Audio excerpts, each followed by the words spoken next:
He says that she went on what he called a well-deserved vacation. She's done this before where she hasn't talked to us. She'll just disappear. Why was Cassandra's family so worried? They hadn't heard from her in approximately 4 months. What was your fear? It's probably not going to be the outcome that we were all hoping for, obviously. All of a sudden, she's gone. Like, it's not normal. He had had some criminal charges in federal court involving a wire fraud. He was currently on probation. We needed to find justice for Cassandra and her child.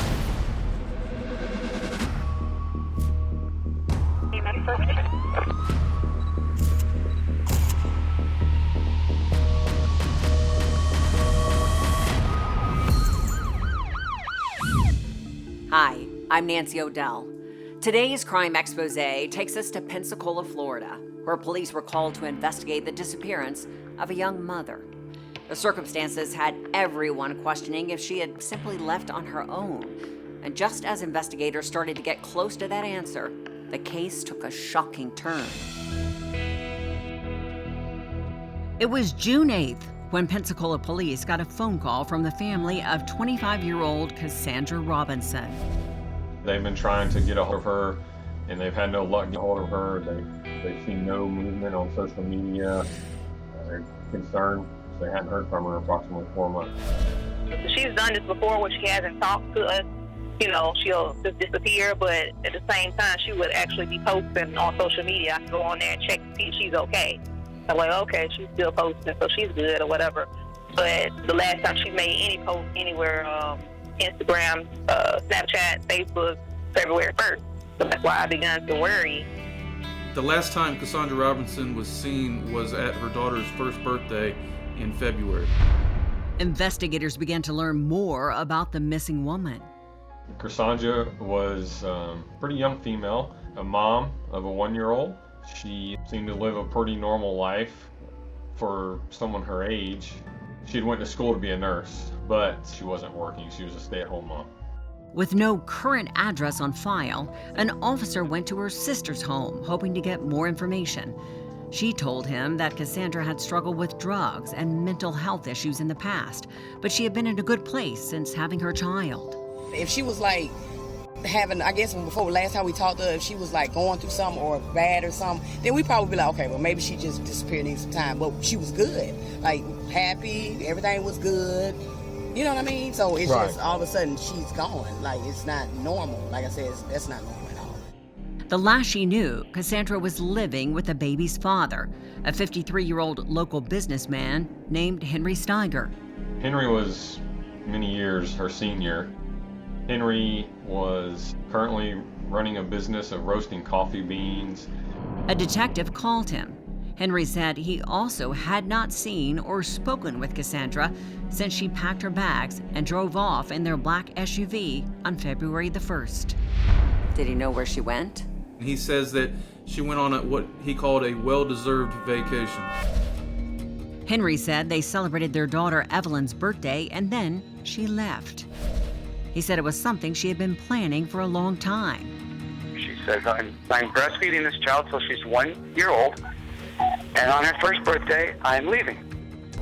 Mr. Stiger was not concerned about Miss Robinson being missing. He thought that this vacation that she was on was something that she wanted. He had said she may have went to Bermuda. When she left, it was either she's going to get her head clear, come back, or she's never going to come back. Like one of those two things is what I was, prepared for, what she prepared me for.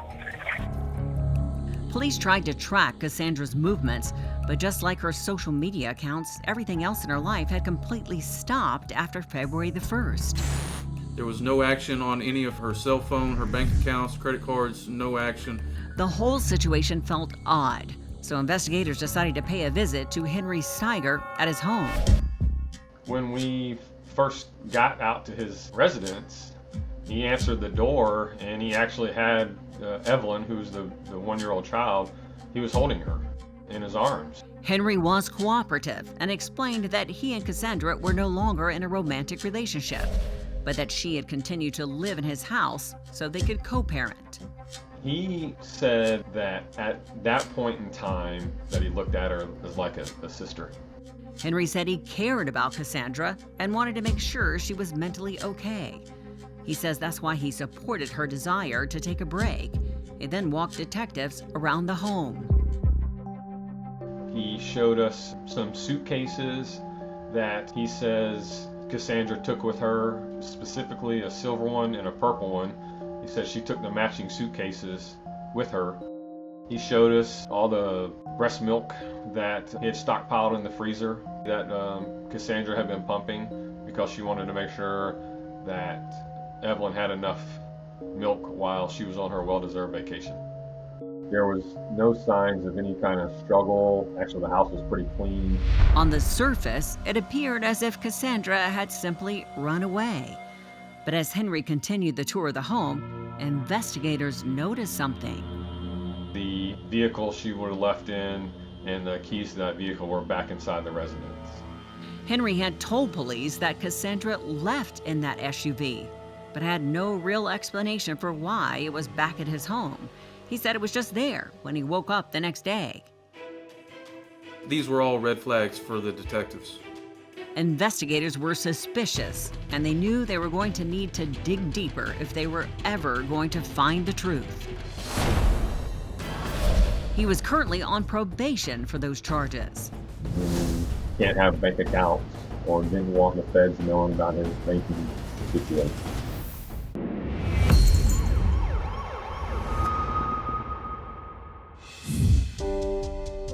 Detectives were concerned about some of the inconsistencies in Henry Stiger's story and decided to take a closer look at him.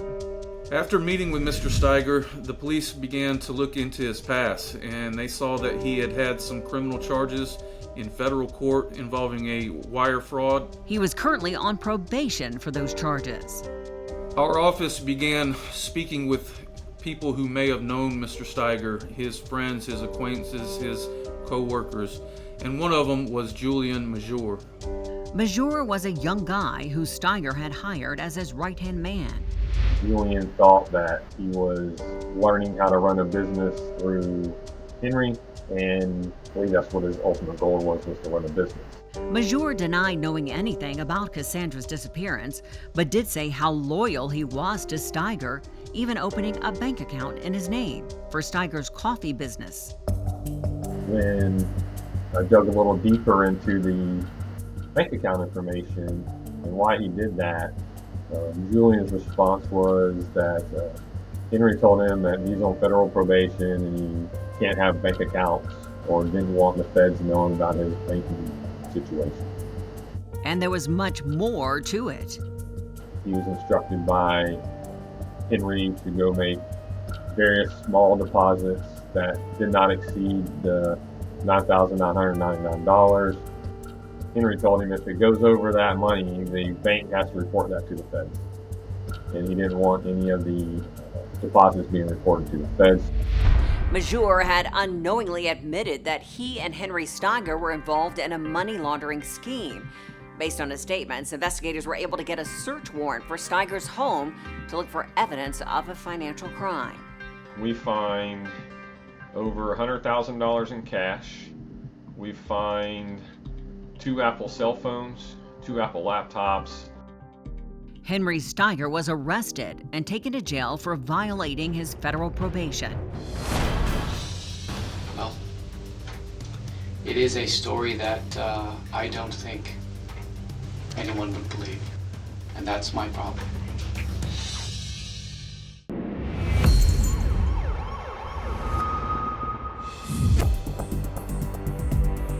With Stiger behind bars, the investigation into Cassandra's disappearance heated up. The police continue to look into Henry Stiger, and they look in his phone records and see he contacted people shortly after Cassandra went missing. One was a man named Shelby Johnson. Investigators brought him in for questioning. He also denied knowing anything about Cassandra, but after his interview was over, he called police. At that time, Shelby tells us that, hey, I forgot to tell you, Henry parked a trailer out on my property, and you're more than welcome to go look at it if you need to or whatever. Detectives went to Shelby's property to take a look at the trailer. As they approached, they could smell the undeniable smell of human decomposition. Once I smelled the smell coming from the trailer, my immediate thought was, okay, she's going to be in this trailer. We've potentially located Cassandra, and it's probably not going to be the outcome that we were all hoping for, obviously. Investigators were able to open the trailer with keys they had found at Stiger's home. Once inside, they saw 2 green 55-gallon sealed drums in the back. We open one barrel and it's empty. When we open the second barrel, you see the remains of Cassandra in the bottom of the barrel. Upon entering the trailer at Mr. Johnson's property, when we discovered Cassandra Robinson, I was there, and we knew right away that we had found her. Cassandra was identified quickly by her distinctive tattoos. The missing persons case was now a homicide investigation. The medical examiner in this case was unable to determine a cause of death based on the condition of her body. The medical examiner ruled this case a homicide. We knew at this point our job has begun. We needed to find justice for Cassandra and her child. Investigators went to confront Henry Stiger with what they found, hoping for a confession. I don't think it was a planned and on purpose thing, because you love little Evelyn, and I don't think you would do anything to harm Evelyn or harm Evelyn's mother. Of course not. Something happened, and I need to know from you what happened. I don't want my mind to be spinning and everybody else's mind to be spinning. I just need to know what happened, and I need to know it from you. Well, it is a story that I don't think anyone would believe. And that's my problem. Detectives then showed him pictures of Cassandra's body, but that didn't seem to elicit any reaction. What You know? is it that you are asking Yeah. me to explain? How Cassandra wound up in this barrel, sealed in your balloon trailer, parked in Shelby's property. Well, I think I need the opportunity to explain to you with professional assistance.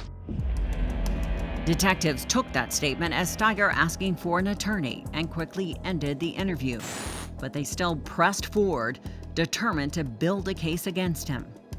So our next step was, well, let's turn the heat on Julian and see what Julian tells us.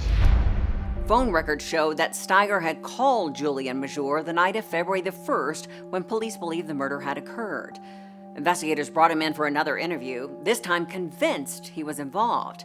Majour once again denied knowing anything, but detectives say they knew he was lying and kept the pressure on. I care about that I found her dead body in a barrel, rotting in a trailer. That's what I care about. It's very horrible. It's horrible. It's horrible, Julian. And you were a part of it. There's your dead body in the trailers. Why don't you want to see it? Why don't you want to see it? Never seen a dead body, and I don't want to. Well, Julian, tell us what happened. tell us what happened that night. Can you move the picture of the dead body away? I don't want to see it. All right. It's gone. Tell us what happened.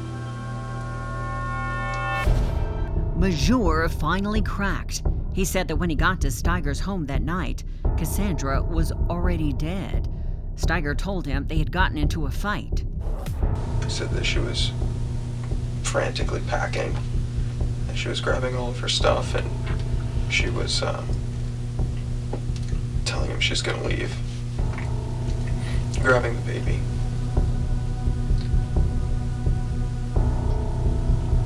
And he said he didn't really say that, though. He implied Okay. What did he imply? that he strangled her. Julian Majour indicated that he was called by Mr. Stiger to help move Cassandra Robinson's body. Majour admitted that he helped Stiger get rid of Cassandra's iPhone and iPad. When we asked him if he remembers where it was at, he said yes. And Julian took one of our other detectives out to where they discarded the items, and what we believe is Cassandra's phone was still laying in the drainage ditch. It never got down into the water to where it could be washed away. Majour said he never saw or touched Cassandra's body, but prosecutors weren't convinced. Julian Majour was charged by the state for accessory after the fact to second-degree murder. This is for his help in moving Cassandra Robinson after the crime. Julian Majour was sentenced by the court to 15 years of probation with 2 years to be served in the county jail. As part of his sentence, Majour was ordered to testify against Henry Stiger during Stiger's murder trial the following year. But it wasn't Majour's story everyone was waiting to hear.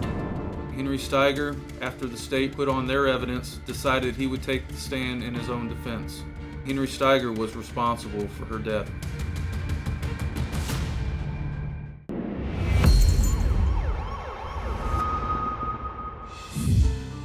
Henry Stiger got on the witness stand and told the courtroom he was ready to explain the truth about what happened that night.